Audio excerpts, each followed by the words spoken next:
and fear, every secret, every odyssey. Answers unfold, one with the truth, the divine. By my guiding hand, perfect understand, I won't be denied. You are mine, you are blind, a fool till the end. Cast down forevermore, I create, manipulate. You're kind in my image, my chosen ones. For you the time has come, the sun is setting. Say goodnight. With each bite does your sanity die, sucking the life out, letting the dark inside. Say a prayer as the light leaves your eyes. So scream all you like, your glass can't hear you. Say at night to the weakness that you hide behind, believing the lies, feeding the fear inside. Never ask why you're truly alive. So scream all you like, no one can hear you. Like greed in my thrive, these seeds rotten and reaping the fruits of your wickedness divine. Come take a bite. Life, please resist me no more. Twisted and broken, farewells left unspoken. Journey's end, as all you said. Pandemonium. Here I rise, claim my prize. Every moment, every sacrifice. In an abyssios, I am the truth, the divine. By my guiding hand, perfected we stand. I won't be denied. You are mine, you are blind, a fool till the end. Cast down forevermore. I create, manipulate. You're kind in my image, my chosen ones. For you the time has come, the sun is setting. Say goodnight. With each bite does your sanity die, sucking the life out, letting the dark inside. Say a prayer as the light meets your eyes. So scream all you like, your glass can't hear you. Say at night to the weakness that you hide behind, believing the lies, feeding the fear inside. Never ask why you're truly alive. So scream all you like, no one can. Say goodnight. Say goodnight. Living lies, chaos breeze, savage nobles, country thieves. Say goodnight, hidden lies, follow me. Say goodnight, single lovers, follow me. Say goodnight, follow me. Say goodnight.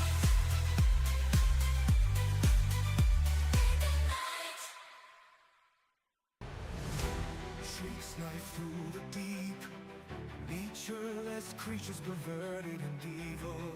From foulness rise, a vermin tide. Teeth bare, clawing the air, sing like to sing you, the rats do not fear you. In slaughter's king, the piper weeps, just wax mark on your back. Here in the valley, your death casts no shadow. Serious flame comes from the gate. Lay bare, big clean, red deep in the bones that feed the menagerie. Burns hot, burns brief, follow till there's nothing left but ash.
the shifting sea, the kiss of the salt sweet breeze, the white of her silken dress stained in red, her memory fading fast, her mother sits, eyes downcast, a torn uniform in hand, farewells unsaid, that once a certainty, lost in grief, a daughter's desperate cries, unheard pleas, forsaken, beaten, tried, on her knees, a prayer passes from her lips into her soul, the goddess whispers.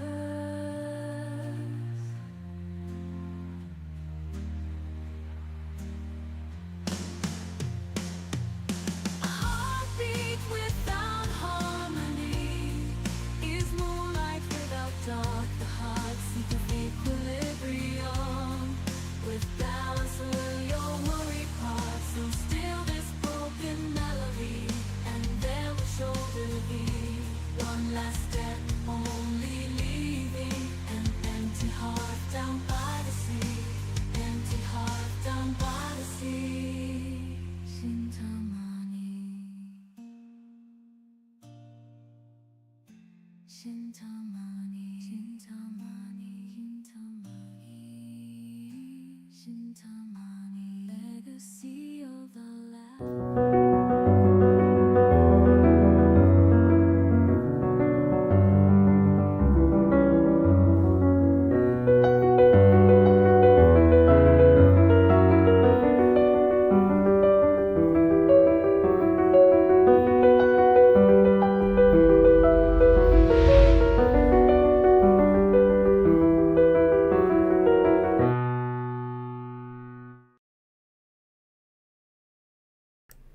Hello and, well, not good morning, good afternoon to everyone, and welcome to Lorelines episode 134. Shut up, yeah.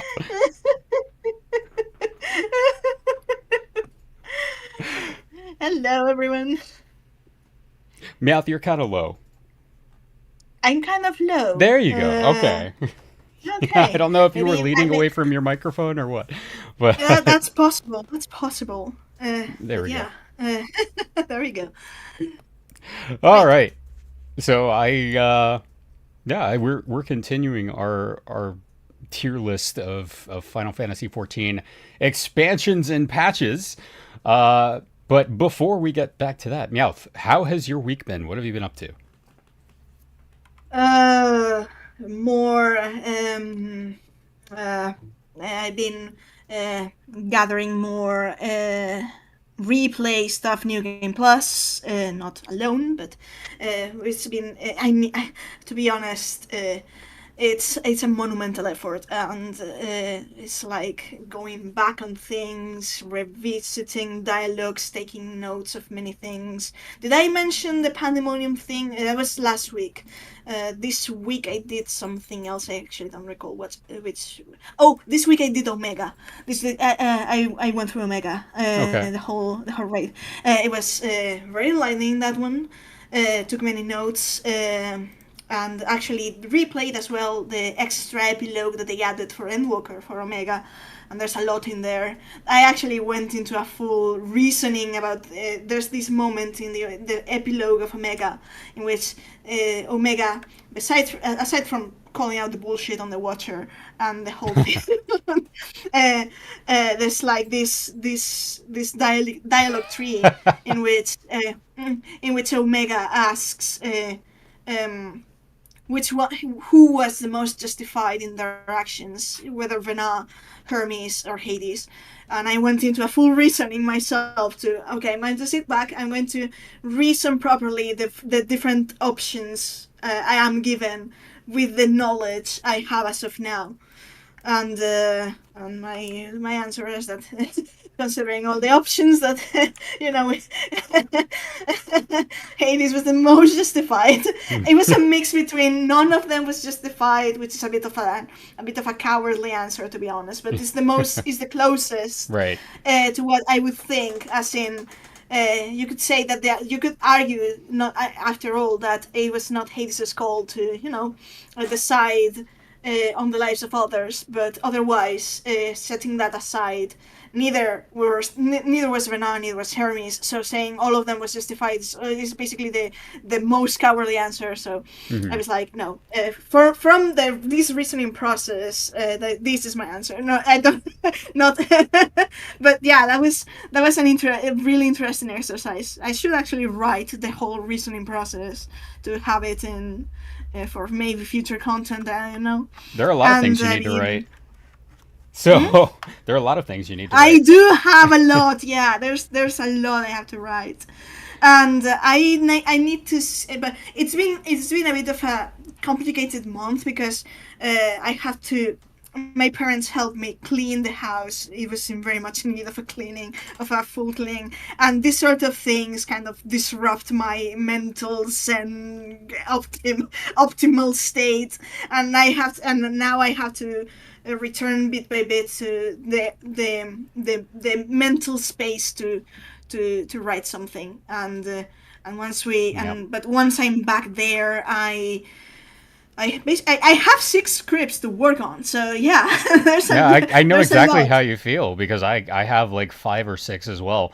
And when I'm writing, it's like, okay, I'm like a factory and I'm just cranking them out. But when I stop and then I focus on other things, I'm like, I could work on that, or I could do this other thing that has absolutely nothing to do with that.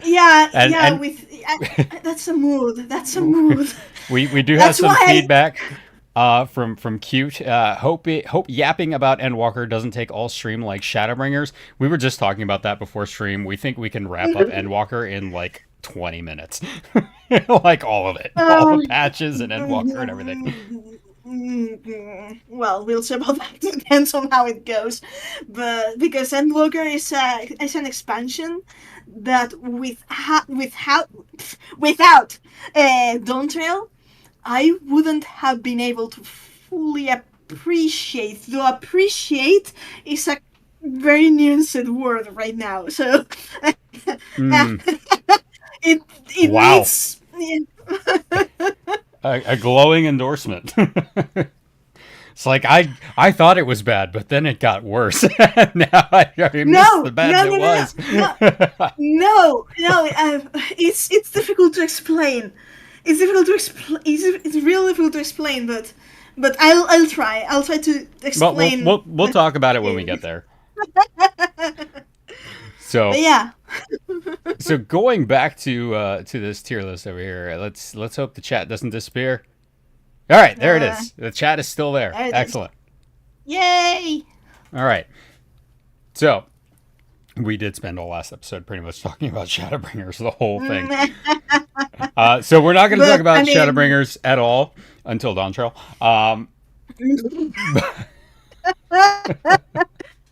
Shadowbringers kind of deserves its own discussion, and again, people should replay Shadowbringers, really. Yeah. So. But yeah. Endwalker. So I want to put Endwalker in B tier. Right. Because I thought they stuck the landing generally. They redeemed Xenos for me. But it did feel kind of rushed. I appreciated the entire Garlemald arc. I thought it was phenomenal. And then Zodiark's suddenly dead. And as much as I love Elpis, I think that it was very fan servicey, if that makes sense. And kind of a whole kind of a look, here's where this villain that you've never heard of before came from.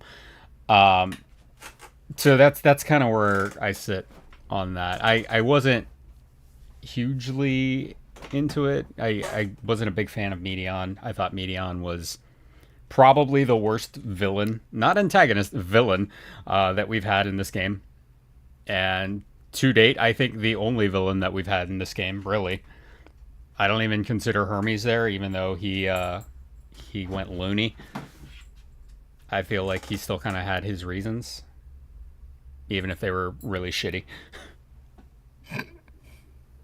Right. I mean, do you want me to start rambling or not? Because that's my opinion on Endwalker is highly reliant on whether or not what I'm going to say is true or false.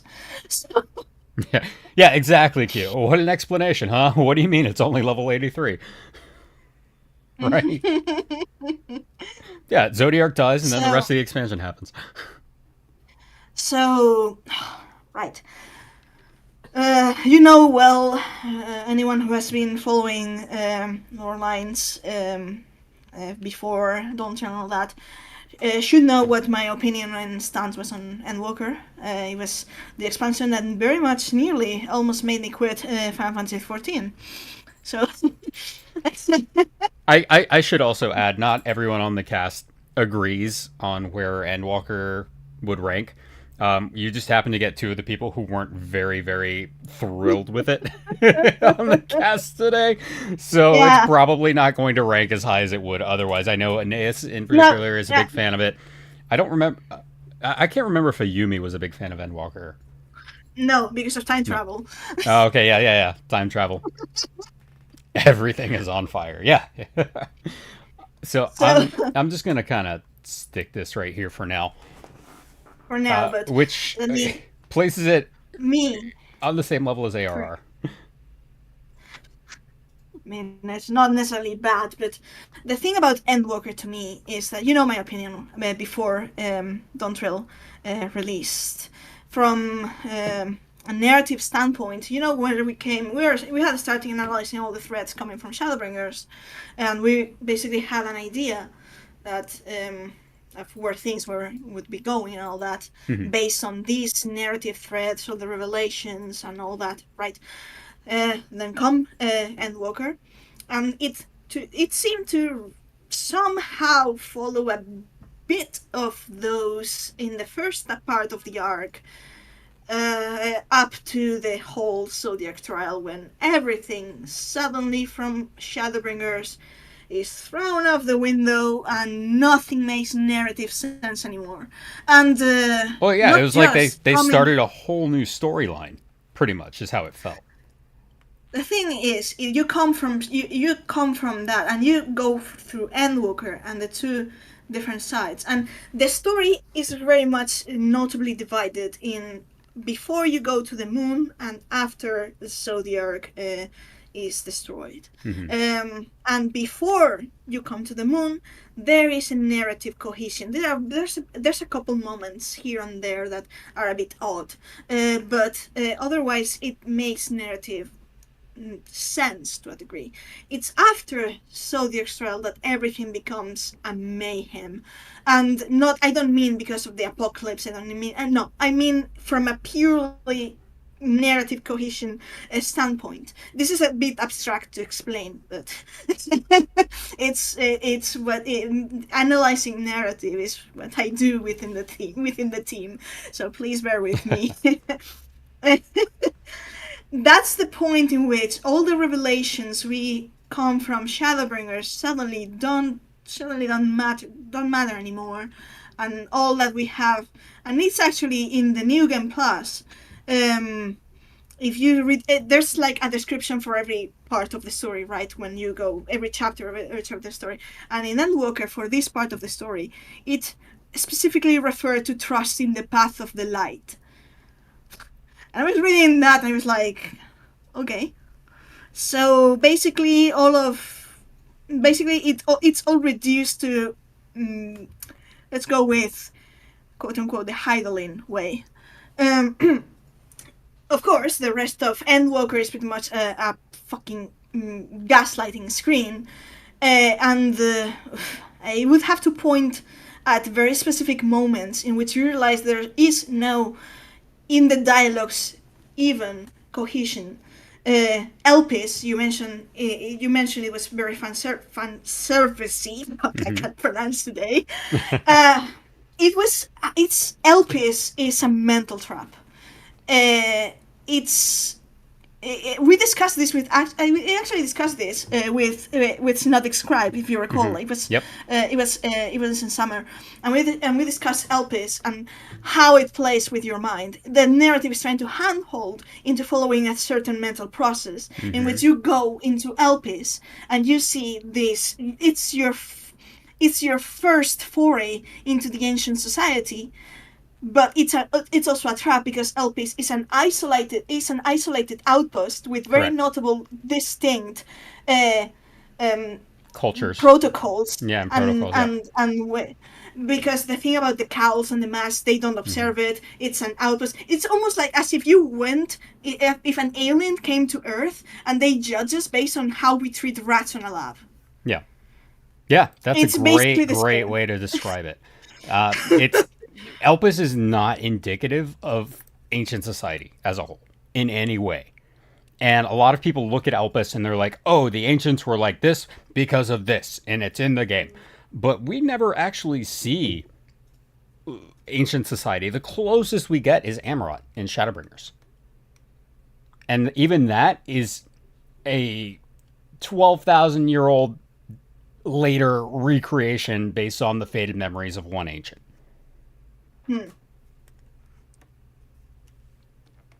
So I agree that Elpis is not really a good barometer with which to judge the ancients by. No, it's not. And give me a moment. My mother's still trying to get the fucking Netflix. Sorry. Uh, But yeah, so what do you think about Endwalker being in B tier? Like, do you think it should go up? Do you think it should go down? it should. Again, this depends on. This depends on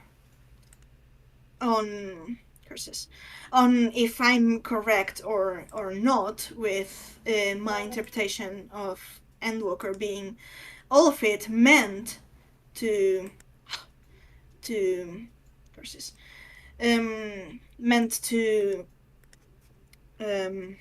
Well, I mean, meant to it's your gaslight. interpretation. So based on your interpretation, where do you think it goes? Right. Phew. Can you please keep talking just a little bit Yeah, I'll let you while I finish with while I yeah, finish the whole thing, just a little yeah. bit. If you want to elaborate a bit on the whole thing with Elpis, then go because Well, I mean, I kind of want to talk about Zodiark because I feel like a lot of people went into Endwalker feeling like, oh, Zodiark's going to be the big bad. But we established way, way earlier on that Zodiark was just a vehicle to save the world. So Zodiark wasn't really good or bad. It was just, this is how it was used. And I feel like people went into Endwalker expecting Zodiark to be the last boss just because the Asians all wanted Zodiark to come back. But what we got was a little more in line with what I was expecting, which was Zodiark's not good or bad. Fandaniel just kind of hopped in and used Zodiark as a vehicle to pretty much kill himself. And because we didn't know that Zodiark was still actively doing things, we kind of fucked up the planet. Which from Shadowbringers on, it's pretty much these are the consequences of our self-inflicted wounds. So, I did enjoy Ultima Thule. I did enjoy kind of seeing other civilizations and we had the acknowledgement back in ARR, dragons are aliens. So we knew there was other life out there. We just didn't know what. Same with Omega.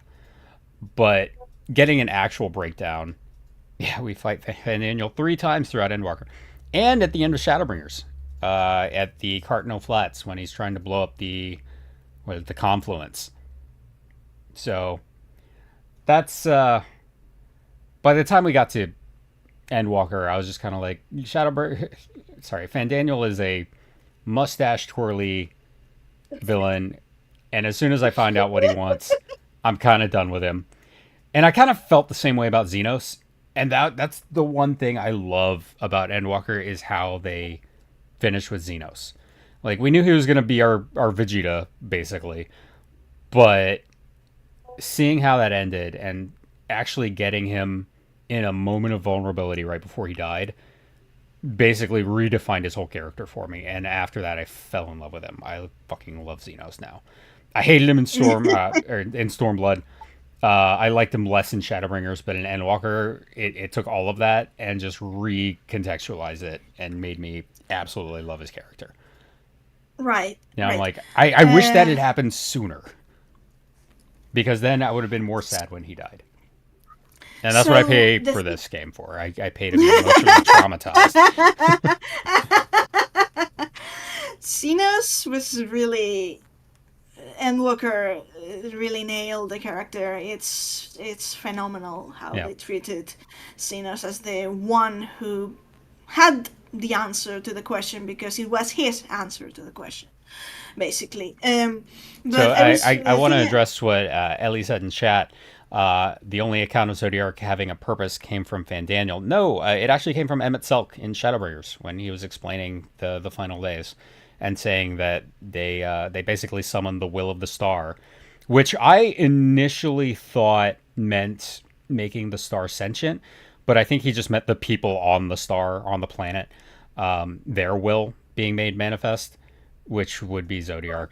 So well, it still tracks because the way they specifically Hitler describes of the the people of the the people of the of course yes, the people of the world, each is basically each of us are a drop of the lifeblood of the planet. So right. when the people actually became primal zodiac, it was a manifestation of the will of the star as the will of the people of the star, since all of them are part of the star.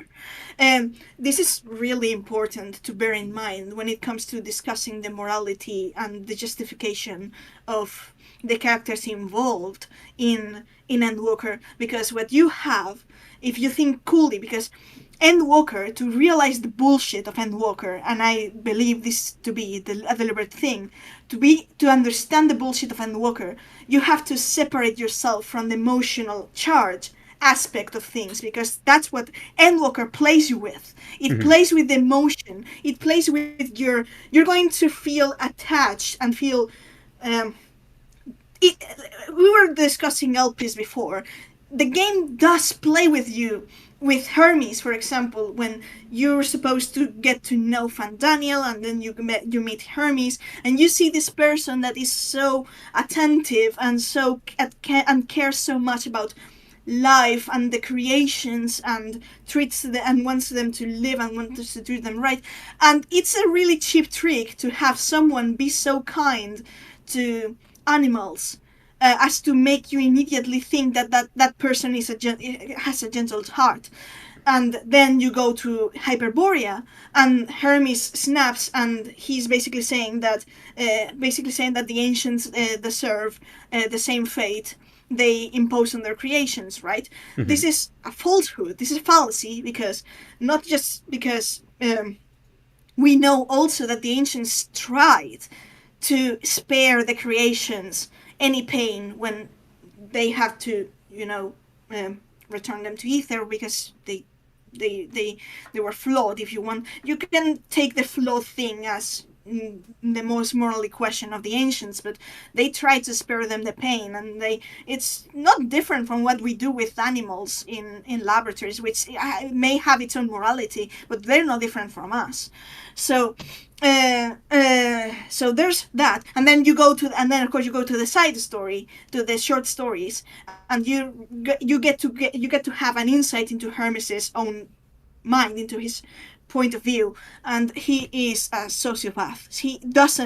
He only has spite and scorn for his fellow man. So all the things that he feels towards the animals is all the things he doesn't feel about his fellow man.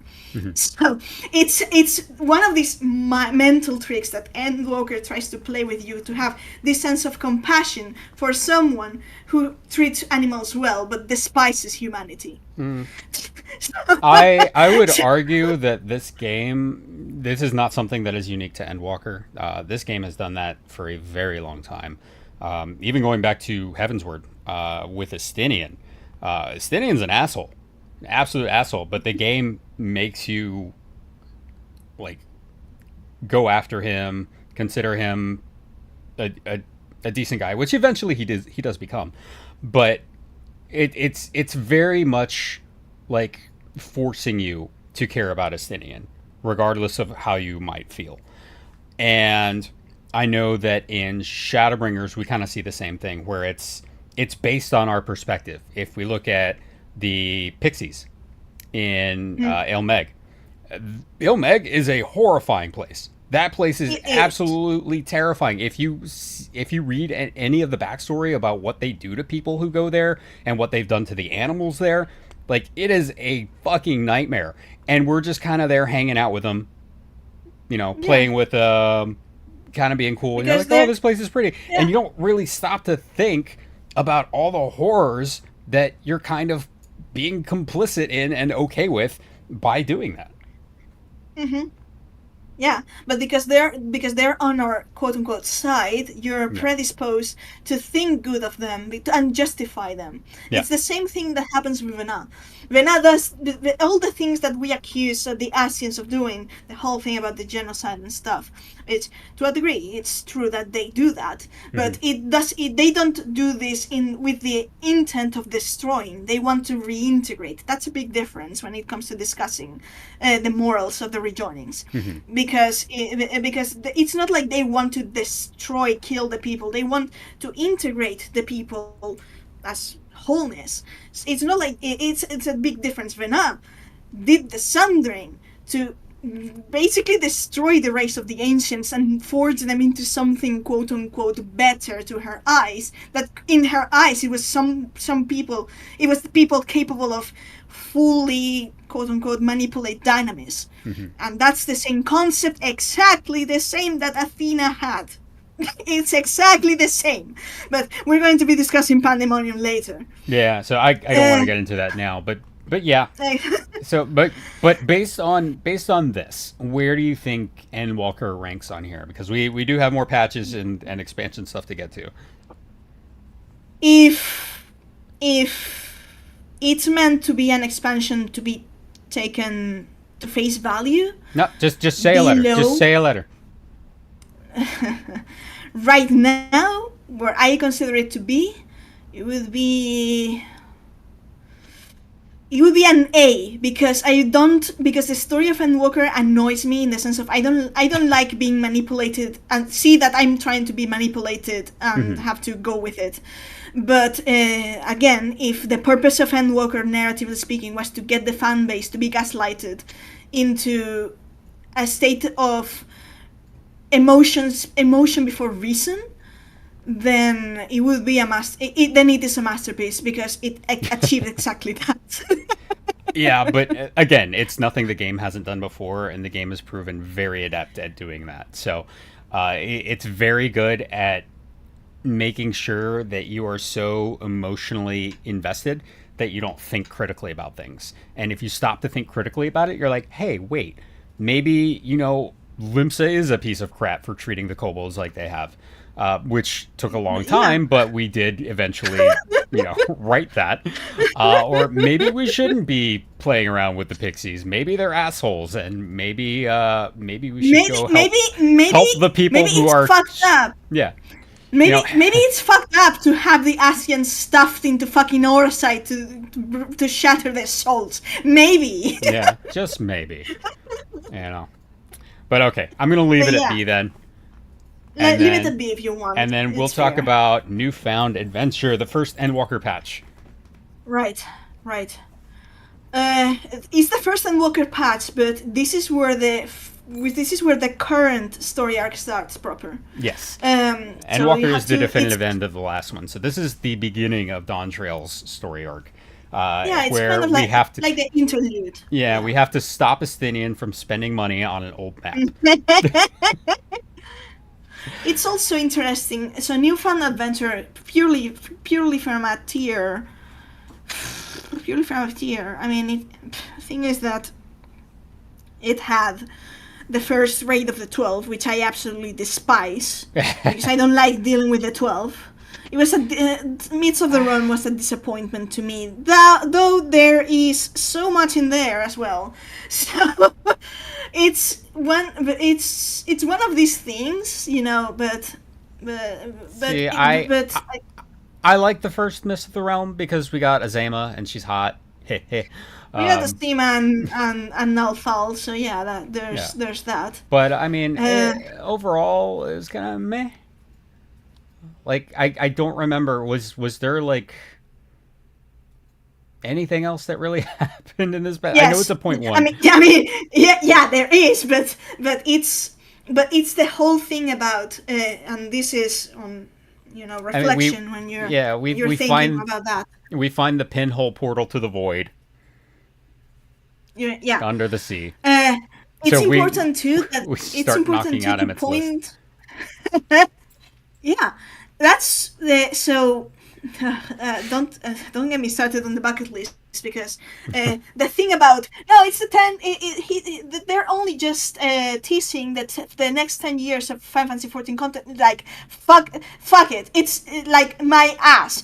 By the end of 6.55, we've already cleared all of it except for Tural, which are already cleared. Yeah. Blind Frost and Meracidia. It was there. There has to be another purpose for why Hades gave us the bucket list, and I would actually say that the most likely reason was to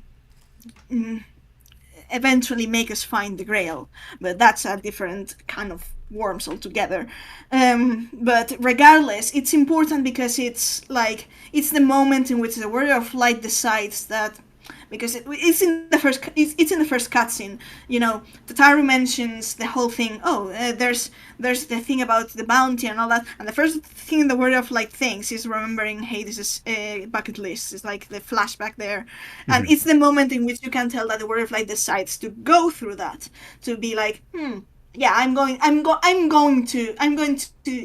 to follow the trail that Hades left me. That's a really important key point there. Yeah. And for Myths of the Realm, I would point out that it's in Aglaia. It's the first one. Mm-hmm. The gods appear to us like appearing to be like.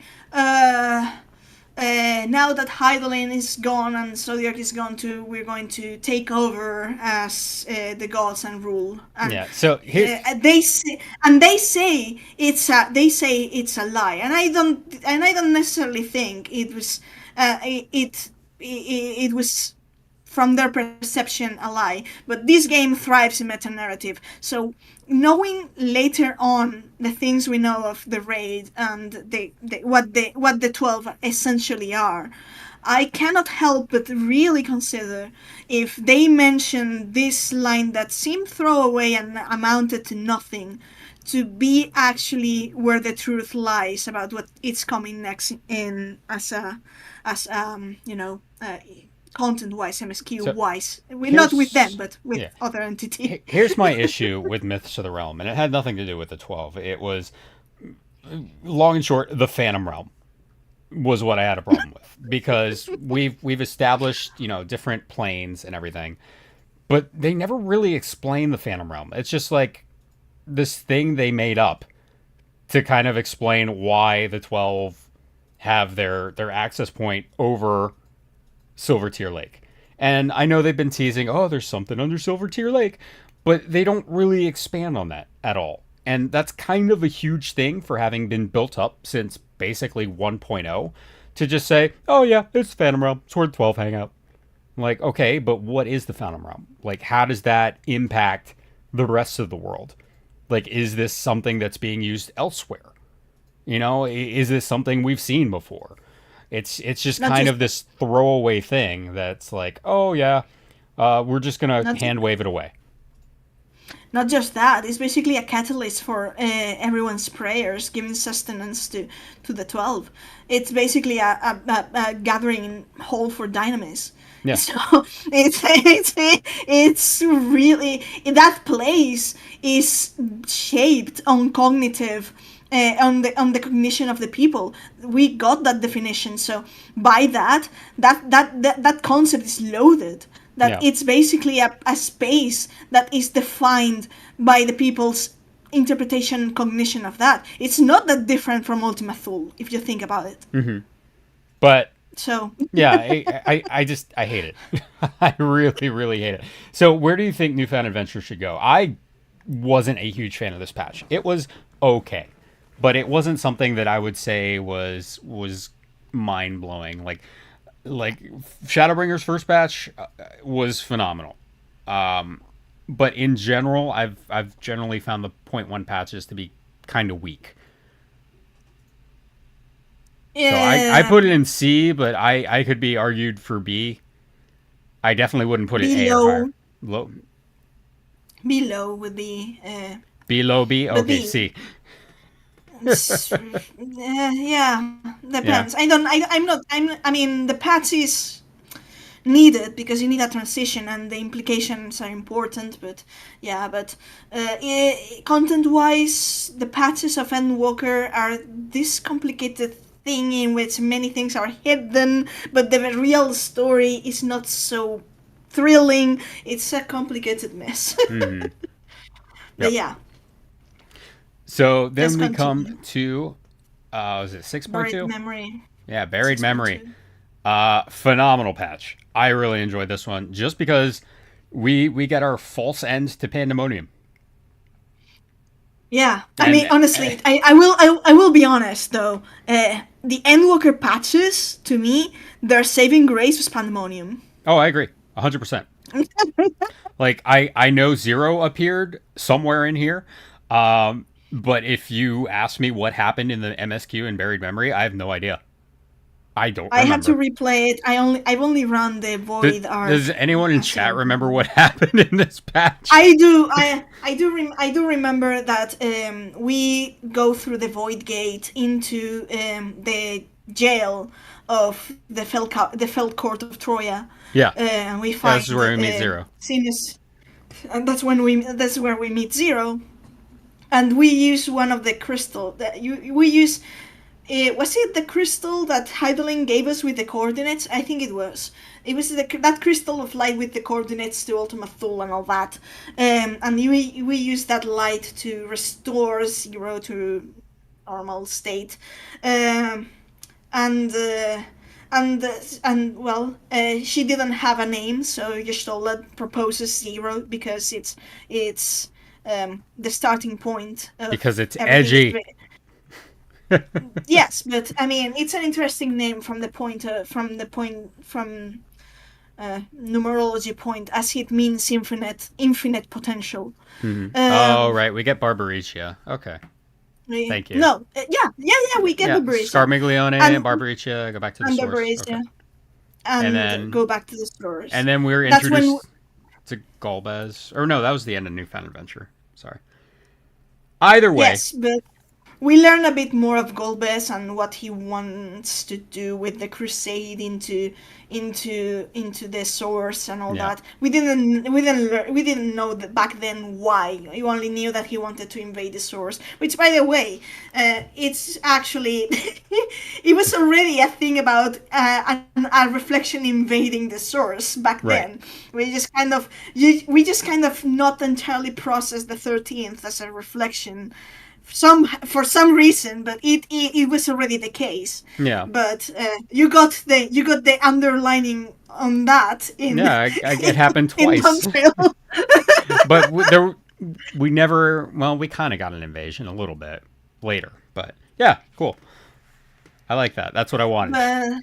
So but yeah. I put this at A. I overall enjoyed this patch. This is also, I believe, where we got Island Sanctuary. I don't know. I don't remember. I barely did anything about side content for Endwalker patches, so I'm a bit lost there.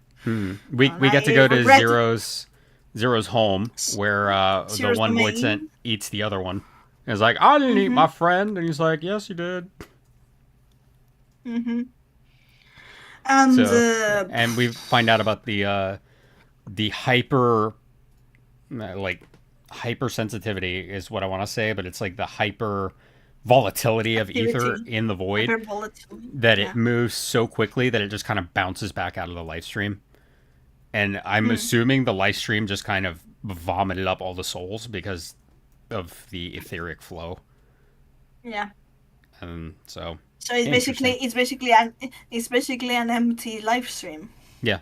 Essentially, that's what it is. Yep. So something to bear in mind, because, well, I cannot you wait could- to dunk Eden into the live stream there, and then that'll be great. What we need is a past and present zone mechanic, kind of like how 11 Right. has, where you can visit the zones of the past, and that way they can do whatever they want with the zone. It's like, oh, this is what this zone is now. It's the void, but it's after we dunked Eden into the void, and it's all fixed now. But this is what it used to look like, because we have all these assets, and we can't just get rid of them because that's content. I think this is one thing that I consider a good way to explore things past the end of this arc, which is if we wanted to go to different shards, because right now the shards is a questionable thing, because Alexandria may well have eaten all of them. Yep. I mean, we have enough reasons to to think that is the case. Right. If they have eaten the shards, then right now the whole thing about shard travel would be. I mean, I've always said that it was a red herring. We already went to the first, and they're not going to risk repeating the whole thing, the same argument, the same plot twice. It's not efficient storytelling method. But if they want more content for us to explore the different civilizations or the shards, I mean, we got introduced to the Walk of Echoes. So if that's actually a thing, we could. Why not? We can just have a place which we can visit. There's going to be a whole lot if the new raid series, or not raid series, the new Alliance raid series, if they expand on that, that's gonna confuse a lot of things. That's gonna pretty much recontextualize our perception of what the world and reality is in this game. I'm really excited for that. And that's phenomenal. That's a good thing. That's better than the multiverse. I don't want the multiverse. I want kind of like, oh, here's this weird stuff, and guess what? That's where the Phantom Realm fits in. Great, you fixed the 12 raid. That's kind of what I want. Okay, so moving on. Point 3, God's Rebel, Lance Tremble. We forgot to mention Pandemonium there. It was phenomenal. I will say, if it was me, from a purely personal standpoint, I would put Burn Memory on S tier, only because of the patch art. I mean, I don't disagree. It's just that the main story wasn't as strong. Otherwise, I would. I know, but I'm as telling you my personal bias. Yeah, as far as the 8-man raid and Buried Memory, absolutely S tier. Like, if there was an S+ tier, that's where it would go. People would scream Redcon. Yeah. Redcon, yeah, but listen, I don't care about retcons if they're made coherently. Yeah. Like, we do that in an ongoing story. You're inevitably going to have to stumble upon retcons. But it's not so much. Well, it's recontextualizing things. You inevitably are going to do that, and it's good if it's done well. Then why is it that and it makes sense? Then why it's like. And yes, adding context is a very different thing from just retconning things. Yeah, it's The still a retcon, but yeah, but it doesn't matter if it's done well. And in an MMORPG, which is constantly evolving, and you have to constantly add more content to it, you're going to inevitably stumble upon that, because you can't have all of the story defined for aiming now for 20 years and expect it to be exactly the same. So you yeah, will have to adapt and evolve. It's how it yeah. goes. For me, So it's people may. definitely a retcon. I think the most glaring example of this was in Shadowbringers when we recontextualized Aether and we're like, oh, we had it backwards, haha. That was a retcon, but it was masterfully done because it was done in universe and used the in universe excuse that, yeah, we don't know everything. So as we learn, the characters learn too, which is brilliant. And I think that they did a great example of, or did a great job with La Habrea here in explaining why is he the cackling madman in the Praetorium.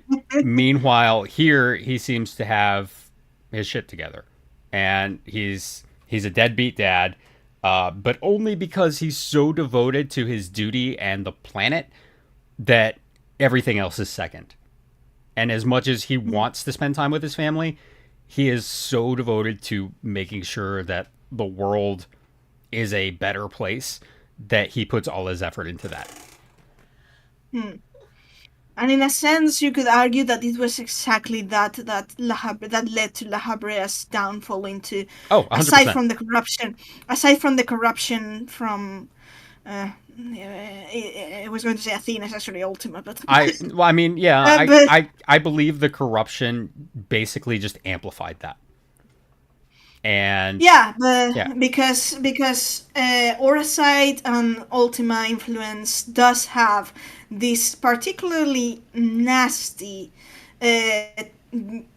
extremely messed up trait that is going to take your virtues and turn them into your fatal flaw. yeah, which is what And it's Ultima going does. to fester from that. And that from La Habrea, it was his duty and his devotion to his duty that this corruption took and turned into obsession and saw him into the insanity and Yep. made him prey, likely for Ultima's influence. For Themis, it was also. But Themis also had a problem with the whole thing. Him having the Primal's body after he separated from Zodiark, and his own will being diluted because of this, and on top of that, him trying to, in a sense, adhering to his purpose and his duty and this directive that, I mean, as a primal, was kind of embedded in him, and that also led to him losing his memories, same as La Habrea. La Habrea also lost his memories. So the thing with this Unsunder is it raises an interesting question as why Hades was the one that didn't lose his marbles. Oh, I know exactly why. Because he slept a lot. He took breaks. Meanwhile, La Habrea Yeah. did not. La Habrea worked 12,000 years straight through without taking a single day off. I mean, I agree with the resting is a crucial aspect of it. He took them, and it's not just that. It's also the fact that he lived among people. He experienced the same as the sun did, as human beings, basically. He walked with them, fought with them, tried to understand them, live as them. Had partners, had children, allowed himself to die as one of the Sundered, took rest. It was basically, if you think about it, it's basically reminding himself that of humanity, of what it means to be human. And as an Asian is important because they're basically, as they are, as they have likely been forced to be, they're basically spirits without a body that don't have a material form. So by Hades forcing himself to almost like incarnate humanity and remind himself of it, he remains sane and remain knowing what it means to to be alive, to be human. And of course, another important aspect of it is that the fatal flaw of La Habrea and Themis was their um, their fatal flaw. I mean, it can be a virtue, but they were so focused on the duty and the responsibility and all that, whereas Hades was actually motivated by something which is more personal, which is love. This is very much his theme has always been love. But anyways, this is kind of a bit of a rant, but it's interesting because Pandemonium goes so much into the psychology of how mind control and memory work. So yeah. Mhm. Anyways, that was a bit of a ramble there, but No, valid. as usual. So, God's Revel Lands Tremble, point 3. That's the patch in which they actually copied our Loreline symbol. If you look at the text. But So the Lorelines icon, that the two L's, they yeah. copied that. Oh, I never us. noticed that. How dare. You know what? I'll let them have it. That's fine. So, obviously, more zero. I only noticed maybe a week ago we were going through patches because of some other reason. I was going through the patch arts, and because they tend to sneak things on the font and design of it, and I was looking through that and I was like, they actually copied the Lorelines log for this one. But yeah, I think this was the patch that I only ran one run of Euphrosyne, and I was so done with the patches and them trying to force to shove down my throat the Vena simping. I was like, nope, I'm not going through this. Yep. So we got Euphrosyne here. This is the one with Lapis Manalis, Lapis Manalis, where we fought yeah. Cognazio, I believe, and then we had and then Ruby Cante. yes, Mount Ordeals. But I really don't remember much. Oh, we also got Eureka Orthos here. I didn't do Eureka Orthos. Nah, it's fine. But yeah, I've been told that I should actually, but you should, but nah. Let's see what else. Loporits. We got the Pixie custom deliveries here. But and yeah, more Island Sanctuary. Like, I don't remember what happened in the story here. so Like, at all. we learn about. So Zero is trying to learn about. She's come to the source and she's staying on Ratatan. It's honestly and she's- after 6.1. I just kind of forget everything that happened in the game until Dawn Trail. It's just kind of like not caring at all. Which I know I need to go back and replay it all, but oof. So Zero is trying to learn about Whoa, this animated whole dumpling. thing. Yeah, that too. And Zero's trying to grow used to humanity and not, being avoidant and absorbing ether from food to eat. And they're discussing the thing about the Golvas invasion and find that there has been an ethereal disturbance around Garlemald, and they suppose that there may be a planar fissure around that, which is the one that we find at Lapis Manalis. We go to Garlemald, and that's when we get Zero and Julius. Basically, that's when the ship starts. So, as Julius is basically teaching Zero the finer points of being human emotion and human food and sharing and all that stuff. So we got that. We go to Lapis Manalis and we fight Canyaso there. and what else? And that's when we find out that it was a feint because Ruby Canty comes from the other planar fissure to ambush us, and that's when we fight the trial, and then they destroy the planar fissure under the bounty, and that's when Gestolda starts to concocting the plan to use the Atmos to open the gate. So Right. that's more or less what I recall. Okay. Where do you think it would rank here? I mean, teaching Zero the power of friendship is basically all of this.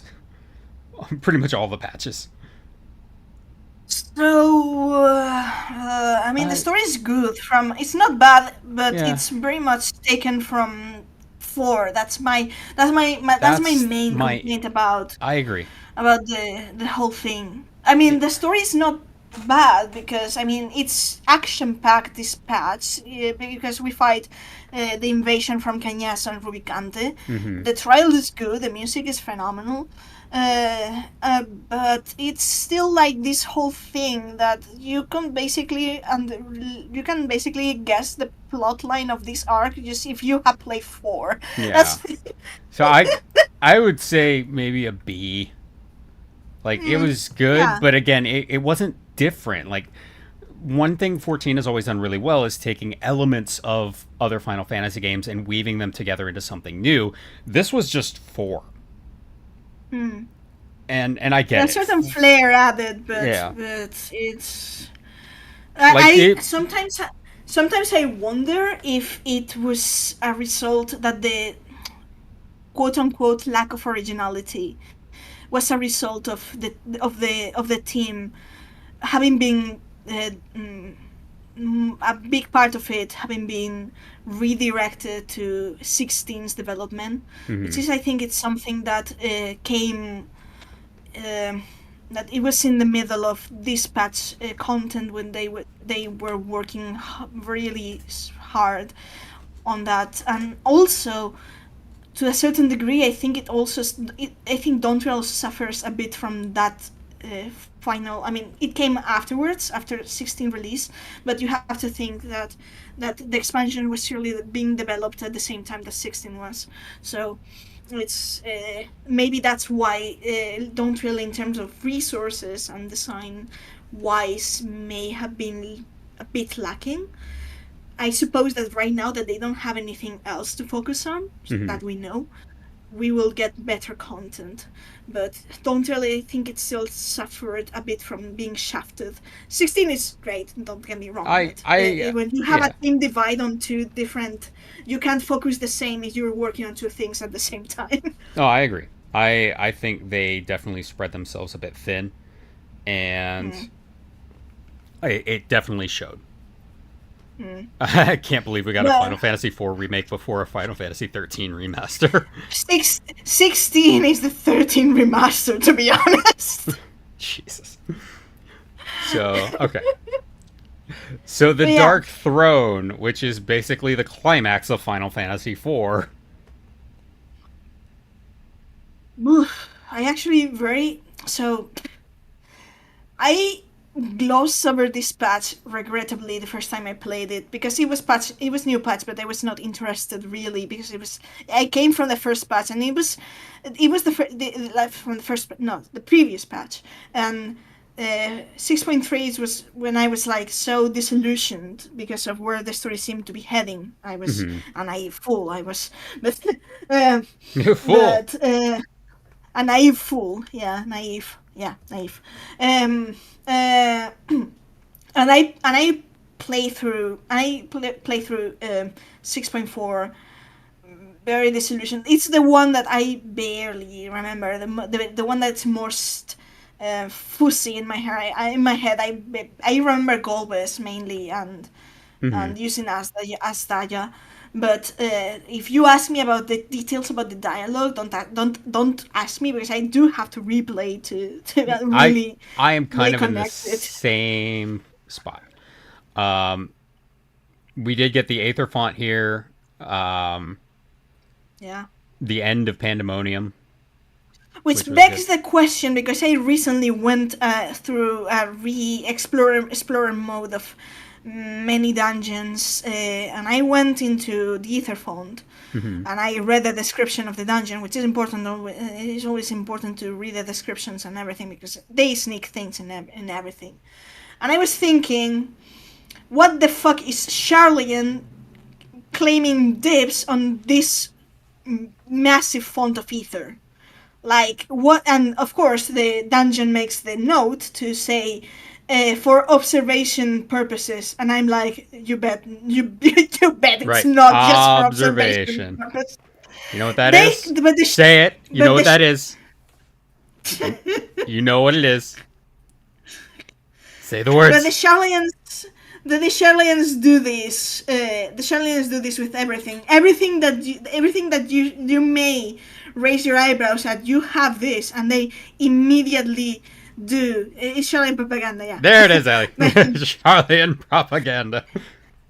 But they do this throughout Endwalker. This whole thing about is you start they start telling you about something that it's highly questionable, and you're like, why do you guys have this? And they immediately in the next line say, for research purposes, we would never use it for ill purposes. And you're like, when you have, and from a psychology point of view, when you have to clarify that you would never use this for this, when I have not asked, it's because the idea has crossed your mind. That's not wrong. Because- You and realize they the danger of this. and they do this in many aspects of Charlian. Though you again know my Yeah. opinion when it comes to That's- Charlian, so there's That's kind of I, that.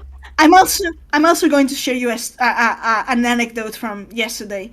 I was redacting something else in Word, I think, and I got the auto correction with the orthography and all that, and I wrote Charlotans, and and the autocorrect was trying to write charlatans, and I was like, that's the most accurate thing the autocorrect has done in its fuck. And I was thinking this whole thing about the fact that the autocorrect is recognizing this word as similar enough makes me wonder if it may not be another case of an almost homophone word they're playing with. But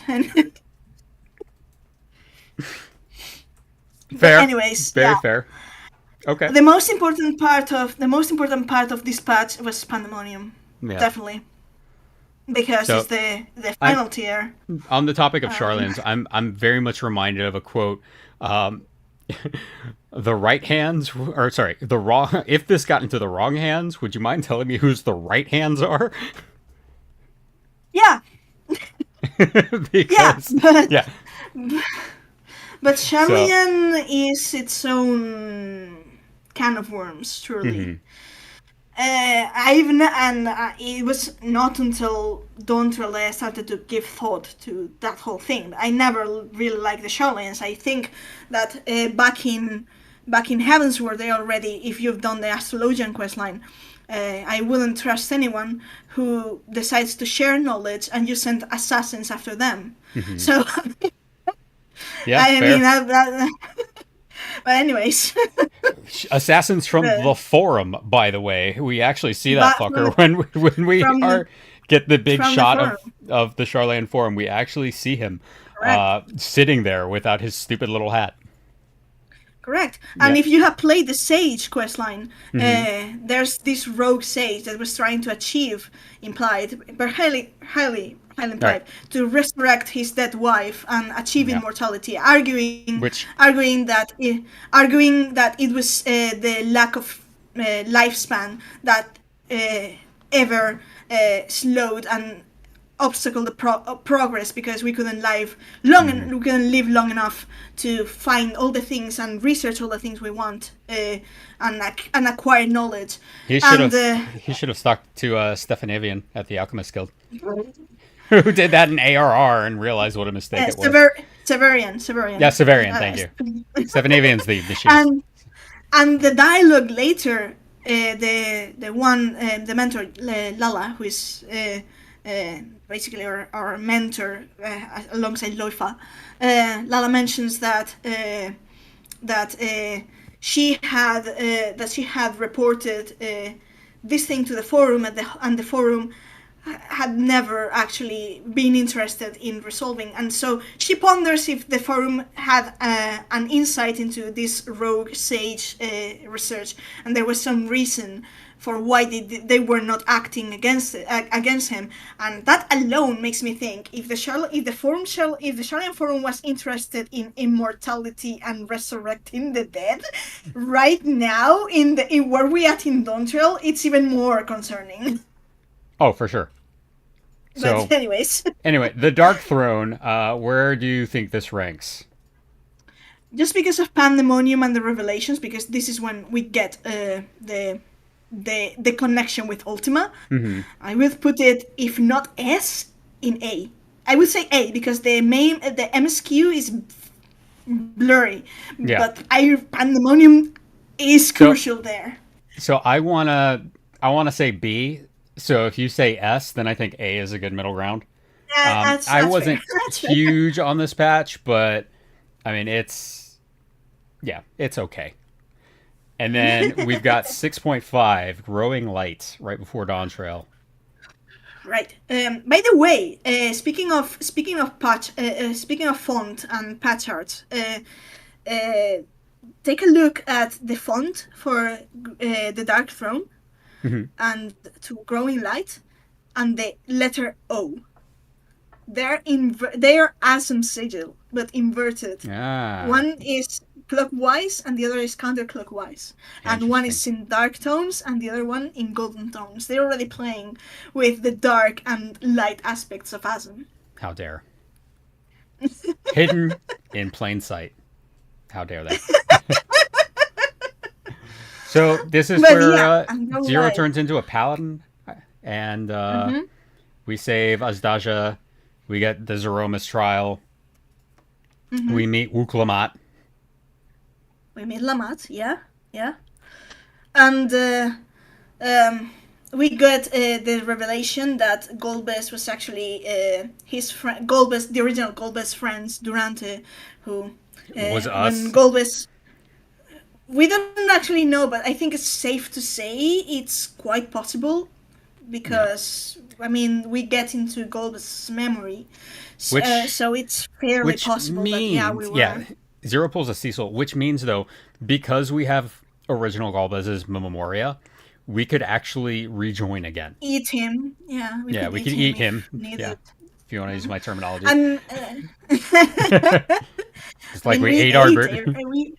Yeah, well, yeah, but yes, which would make, if we eat Golbez, that would make us 10 or 14, I think. Yeah. It would. 10 14s, yeah. Yep. So yeah, there's that. We learned the thing about Durante, who took Golbez's name and armor after the real Golbez was. He had to kill Golbez because he had been corrupted, and he wanted to. There was the two reasons: one, because Golbez corrupted would be a threat to the world, basically, right. And two, because he wanted to spare Golbez the fate of becoming a Voidsent, so he could die uncorrupted. One thing I did like was getting to see the fall of the 13th. That was pretty cool. Right. I also liked that we took Zero to the first. That was pretty cool. And then that's where she got her light powers from the frozen wall of light ether. And we basically connected, and even though I don't know if the thing about the 13th is going to get somewhere, but if reality is fall apart, it is about to fall apart.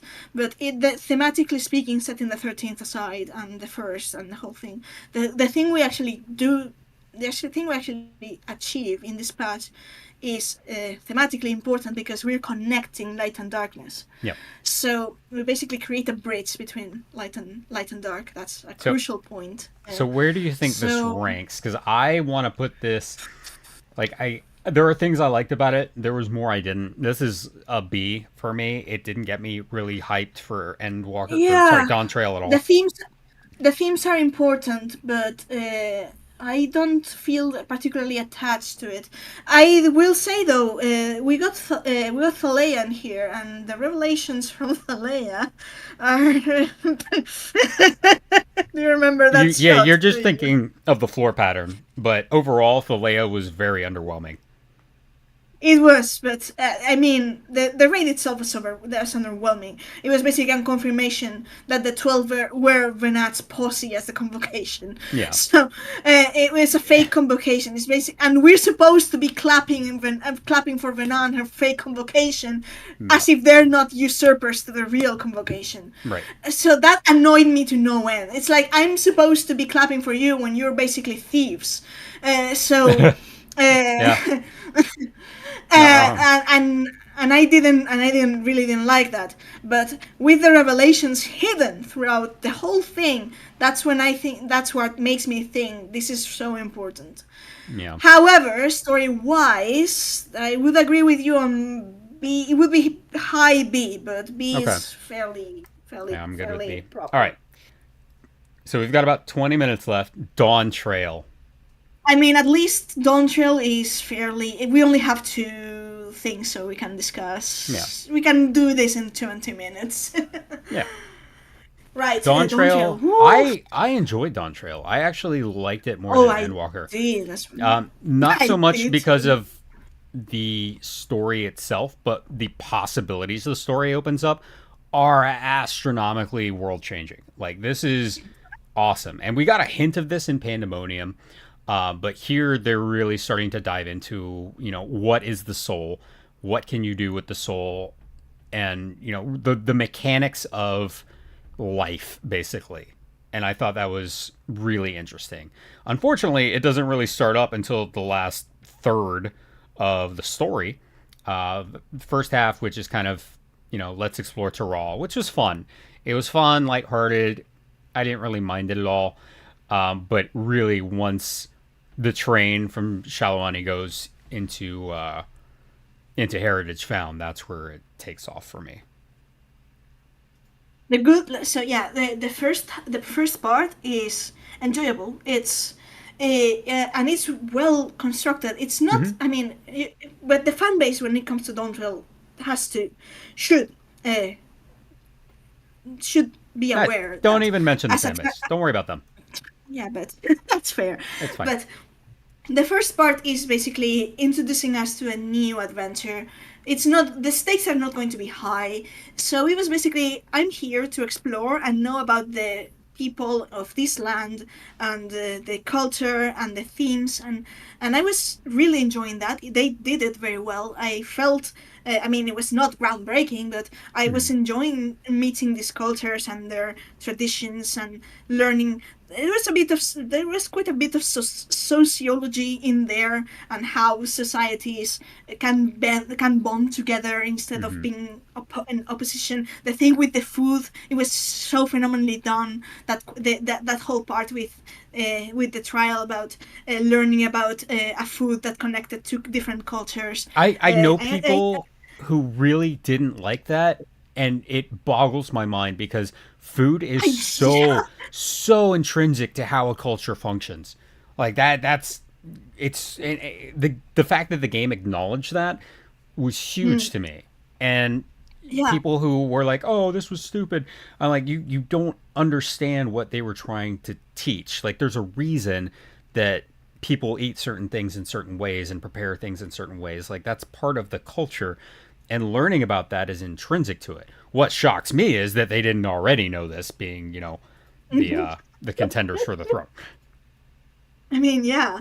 I mean, but this sort of discussion we should make a note to discuss in other episodes because it gets deep. Like Donter has really deep psychological themes and Hmm. society themes, but when it comes to shit hitting the fan and the real mess we find ourselves and the mind-boggling perspective changes of everything in that Dawn Trail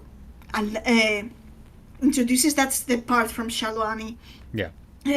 From that point, So well, I was losing my fucking mind, Yeah. and Ayumi was too. Ayumi and I it was the moment in which Vanguard, so the train and Vanguard.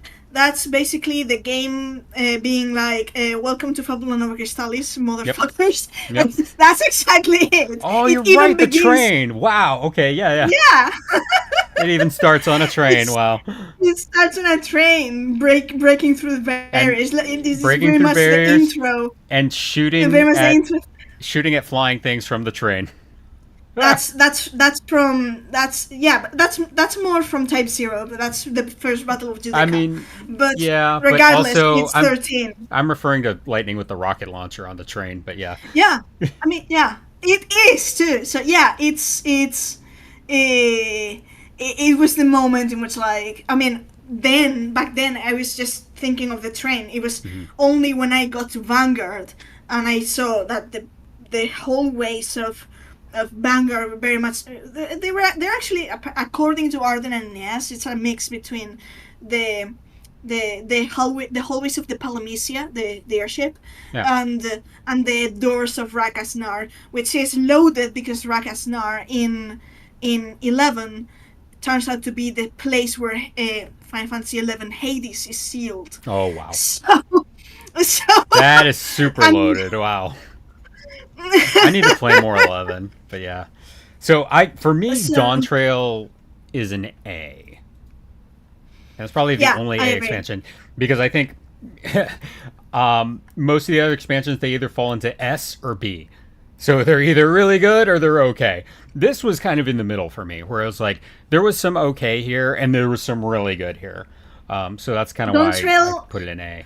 Dawn Trail is an expansion that is relatively chill, on MSQ level, but possibilities and implications and depth, Yeah. it is S tier. Like, Yeah. I finished Dawn Trail and it's had me in a constant brain meltdown since it released. I've been losing my goddamn mind. Not because of Dawn Trail itself, but the recontextualization of the whole MSQ. Right. I wouldn't have been able to identify Endwalker as what I think it is, very probably it is. I wouldn't have been able to understand other many things without Dawn Trail, because Dawn Trail introduces a crucial element, which is don't believe what you're told. Yep. Necessarily, you don't have to believe what you're told, because it can be false. Yep. You don't have to trust the person that's telling you this, because they may be lying to you. So And then But, yeah. we get to 7.1, which is people die when they're killed, the patch.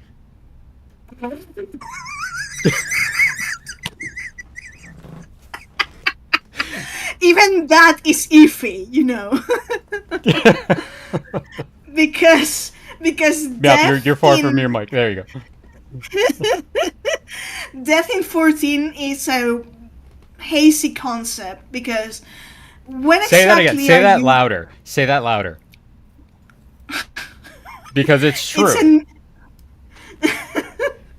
I meant that death, you know, when exactly are you dead? Like, you could abuse a loophole and say, I'm not completely dead until my soul has been reborn, because otherwise my soul's still down here, so if I find a different body, I can return. So, that's exactly what Xenos does, to be honest. So, it's an interesting concept to be aware of what actually death entails. But yeah, and of course, this patch is loaded with the whole thing with dealing with grief and sorrow, which is something that we haven't done in this whole fucking storyline. We have never paused to stop and mourn anything. No time for mourning is actually in the lyrics of close in the distance. this is the first time we actually stop and mourn, and it's important, even more important, is that we're actually doing this for someone who has been our enemy. It is something that's always been it's always been bothering me when it comes to Hades. He's, I mean, sure, he has been our enemy because of a matter of circumstances, but as he's also been a key ally, even in a storyline in which we saw that it saw the both of us in a confrontation. But there's no respect for the fallen in that regard. We only seem to respect the fallen on our side, but what happens to those who fall because it was their duty? And apparently they don't deserve any respect as far as the story has been going. This is a first major change on that. And of course there's the whole thing about the ending of the patch, which had me howling when it came to implications of all. There's the whole thing with the Ronic and the exploration of nature, and the whole thing about Koana realizing that his scorn towards his people was based on a misunderstanding, and him not having the whole picture. That's really important as well. And yeah, the whole thing with Uweyawata Station, which is its own kind of worms. It's basically 14 going hard on Resident Evil, and so and all the messed up there, which is a major theme of Dawn Trail. It's basically what lies beneath the surface. Right. The blackness, the corruption, the horror beneath the gleaming, shiny surface, which is actually in the logo of Dawn Trail. And we found this when we were messing around with certain things on the first, checking the everlasting light effects. And we found out that beneath that if you fly and you go look at the sky when it's everlasting light, which you can't do usually. You don't unlock flight until you're done with the area, and by then usually everlasting light is gone, right? But if you fly and you look up, you will see that the everlasting light effect is the golden light, and beneath that the blue, the cyan blue, and that cyan blue has implications regarding Ultima, and it's in the Dawn Trail logo. You have the first that it's supposed to evoke the sea, but it's actually the first the gilding part, and beneath you have the blue. So it's in there, and it's quite telling. But yeah, and aside from that, we got Vanadil, which is that phenomenal. To me was amazing. I really enjoyed that they took the time to deal with how the people of Solution 9 are processing grief for the first time ever. And it's interesting because, you know, same as Type 0, it's like Type 0 ended with that, but here we're actually seeing the fallout of it and seeing the consequences of it. And what I wish they had done, really wish they had done, is the people from Shalawani and the people who originally were in Heritage Found when Solution 9 landed, those that remembered before, I wish they had come and been like, this is how we deal with this. Like, it's been a long time, but we still remember, you know, this is part of life. And yeah, it hurts, but it does get better. Yeah, but it's quite. There's the implication of we don't know what forces are at play in Solution 9. And if the people that came from Shalwani into living into Solution 9 have been not subjected to to their lifestyle has not made them forget themselves to a degree. So it's important to bear the whole thing about we're heading into things with direct memory manipulation and mind control. Oh, easily. And I love that as soon as in Dawn Trail I saw that they were pulling memories out of people, I immediately thought, if you can pull memories out, you can put memories in. And Correct. now we're starting to see that in 7.1, and I'm like, thank God. Okay, we're going. We've done the soul stuff. Now we're going to start talking about memory. What is memory, and how can it be manipulated? We saw it with Kairos in Endwalker. Now we're really going to dive into that, and it's really exciting because here we're really getting a dissection of ethereal mechanics, and we know how ether works, but the specific types of ether might have slightly different rules, and I'm really excited to see how they play that. Not to mention, it's directly more spitting directly to Hades, Yeah. basically. So I would either put this in an A or a B. Um, A. A. I would say A. Yeah. A. Because Yeah. again, it's a 7 point. It's a 0.1, so there isn't a whole lot, but it sets up so much. And fake Sphene really has me excited because now we have fake Sphene and real Sphene, and Yeah. I'm really curious to learn more about preservation. I hope they're still around and just this very, very clandestine organization. I really, really Everyone want them to says be a ASEAN significant part. organization. Everyone says ASEAN organization. And they're the complete opposite to the ASEANs. I could see it though because, while yes, you are right that the Asians would consider this an abomination. They also didn't at this point consider sundered souls to be true souls. So they're basically just fodder to sacrifice to Zodiac to get the real souls that were sacrificed back. So I get that. But at the same time, you're right. I can't see them. I don't know. It I could go would either way. also point out. I will also point out that even the whole experimentation, even if it was sanded stuff, the whole experimentation that Amon did regarding the Shaolin, it was enough to have Hades be like, "Your methods suck." Like, we don't endorse this, but you are Van Daniel, so we can't ignore the fact. Right. But he made the point that you don't mess with life and you don't mess with souls. He made that point. So this is a bit of a can of worms when it Yeah. comes to what we understand from the Asians, because the one who tells some things is Hades, and his way of his form of speech is its own world to pick apart, and there may be more at play here than him just I don't say that he's necessarily telling lies, but it's how you tell the thing that depending on the context you're going to understand one thing or another. I know it sounds ambiguous, it's difficult to explain, and I don't want to start rambling more than Yeah. more than needed, but when it comes to things related to the Asians and Hades in particular, I call it the Jaime Lannister effect.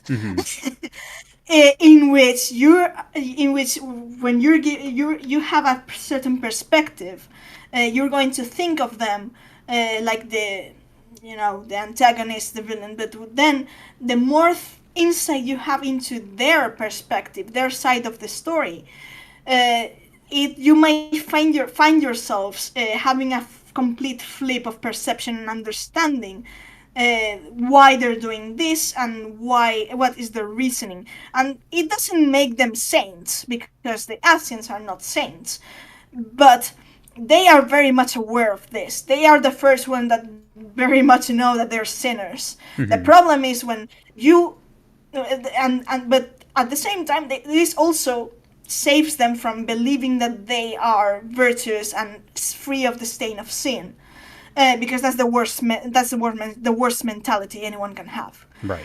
Because if you think yourself free of sin, then you're going to believe everything you do is Righteous. right, Yeah. righteous, correct. So they are aware of that, but what happens to the rest of You ask, imagine, you ask the science right now, would you ever do this and that's something that requires something questionable, and the science are going to naturally tell you we wouldn't ever think of doing that. But that's the first mind trap that makes you vulnerable, thinking oh no, I would never do that. You kind of flee, you kind of try to run away from the darkness of within your being, instead of being like facing the darkness to like eye to eye, and be like, yeah, I would perhaps do that, but I would know but if I find myself having to do this, then I would have to know why I would do this. Right. This is something that La Habrea really, really owned in by the end of Pandemonium, when he's like, even though we were telling him likely our version of events or knowledge, which was very much biased, and especially Charlie and Conrad, but we tell La Habrea that, yeah, as far as we know, you would do that. And La Habrea is like, considers it, and he's like, yeah, it's a decision I would make under the right circumstances, and that was the moment I was like, that you're the boss, La Habrea. Right. Like, my respects. Cute's right, though. We haven't mentioned the Arcadian and the whole soul necrosis thing. That's a whole other can of worms I don't want to get into today. But yeah, as we learn more about souls, we learn they're not this indestructible thing. We see that in Endwalker. We see that here. And even in Shadowbringers, souls can crack apart.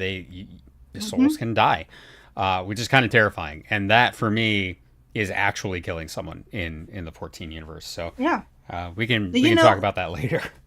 Do you know that the Arcadian's name in Japanese, because I was looking at translations the other day, do you know the Arcadian raid in Japanese is actually called the seat, or the throne of the ascension to the throne of the heavens? Oh, wow. I mean, yeah, I could see that because of the whole ascension thing, where they basically present it as, if you make it to the top, you can ascend, and Rufus Shinra will take your regulator away and kill you. So, man, I really hope the president is Rufus. Arcadian is its own kind of worms, but I would actually wait until 7.2 that we get the next year to start making to dive into Arcadian properly. Yeah. To have a bit more insight and know more or less where it goes. Yeah, but that about does it for today. So this is our tier list of where we put everything in 14, all the patches and expansions. So what do you think, Mouth? Is it accurate? Is it a piece of crap? I mean, I have my personal biases, as I mentioned, but my personal biases when it comes to a tier list shouldn't be really part of it. I mean, inevitably we're going to fall into bias, but as objective as we can be, and besides, this is a group effort, even though it ended up being just, by the end of this, just you and me. But I mean, overall, I would agree. Maybe, and there's certain patches that depends on nuances and details that I may change my opinion if this and that is different. But I think overall it's a fairly objective tier list. I don't know, you guys in the chat, would you agree with that as well? Any personal change? Mm-hmm. Just to engage a bit with the audience. Quantum says, want to buy link because I came in late and want to digest it properly. It's all up on our YouTube, so we simulcast this to our YouTube, so you can watch any of the episodes there if you come in late or miss them. If we forget to highlight them on Twitch and they disappear. So everything is cataloged there, except for our first episode, which was lost to time. It was lost to preservation. Yeah. But, yep. So, Meow, I don't know if you want to drop a link to our YouTube page down there, if you could. My YouTube page? I don't have a YouTube page. Our YouTube page. Lore Lines. Oh, all right. Give me a moment. I can, real quick. YouTube, Lore Lines. Lore Lines. There we go. Link on Twitch. Yes. And Then next called. week we will be back, same time, same place. We will be talking about the live letter. It's When Friday. is it live lad? Friday. It's Friday. Yeah. Okay, okay. And And I then suppose they will be discussing a bit next batch, maybe. they're going to be talking cosmic exploration, Shades Triangle, a lot of this Oh, stuff coming up in right. 7.2. So very exciting. We're pretty much going to get everything but the trailer. So really Are excited they about going that. to be? Are they going to be dropping the? Are they dropping the name of the patch this live letter? More than likely, yes. Okay. Okay. Yeah. Then I will have to look into that. I've been lately Oh, going through the translations I've been mentioned, and I went through the translations of the names of the patches in Japanese because we get a translated version, but the Japanese is a different name, sometimes altogether different name. And there's a lot in there. At some point, we will have to go through translations right. of patch names because there's a lot in there. Yes, there is. All right. Did wasn't didn't Moose say that? Didn't Moose say once he was on live with us the thing about the difference between the Western fan base and the Japanese fan base regarding lore diving and the whole thing that the Japanese fan base is just basically here for the ride. Yep. So they prefer to have things more Spelled out. clearly Yeah. spell out to them. That's why diving into Japanese translations is can be really enlightening. And when it came to patch names, it proved to be so. Boring. So, I anyway, mean, it's everybody, fair. thank you for joining us today. That'll do it for this episode. So, take Oh, care. And Quantum referred to the tier list link. oh yeah, there's no link. It's just this single use thing. It's as soon as Okay. I close this, it's gone. All F. right, take care, everybody. See you. Bye.